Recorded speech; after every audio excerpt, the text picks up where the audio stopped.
Hello friends, welcome to সিনে entertain.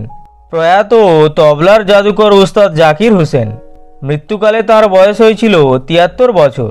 15ই December রবিবার আমেরিকার সান ফ্রান্সিসকোর এক হাসপাতালে ভর্তি করানো হয়েছিল তাঁকে। পদ্মশ্রী থেকে পদ্মভূষণ, পদ্মবিভূষণ, গ্র্যামি পুরস্কারে ভূষিত হয়েছিলেন তিনি। ভারতীয় সঙ্গীত জগতের অপূরণীয় ক্ষতি বলে মনে করছেন তার অনুরাগীরা। জাকির হোসেনের ঘনিষ্ঠ সূত্রে খবর, বর্ষিয়ান শিল্পীর রক্তচাপের সমস্যা শুরু হয়েছিল, সেই জন্যই তড়িঘড়ি সান ফ্রান্সিসকোর হাসপাতালে ভর্তি করাতে হয়। শিল্পীর এক ঘনিষ্ঠ বন্ধু রাকেশ চৌরাসিয়া একটি বিবৃতিতে জাকির হোসেনের প্রয়াণের বিষয়টি নিশ্চিত করেছেন। জাকিরের শারীরিক পরিস্থিতির অবনতির খবর পেয়ে দেশে বিদেশে ছড়িয়ে থাকা তার অনুরাগীরা উদ্বেগ প্রকাশ করেন। তার সুস্থতা কামনায় প্রার্থনা শুরু করেন অনুরাগীরা, কিন্তু সব প্রার্থনাকে ব্যর্থ করে দিয়ে শেষ নিঃশ্বাস ত্যাগ করলেন তবলা মায়েস্ত্রো।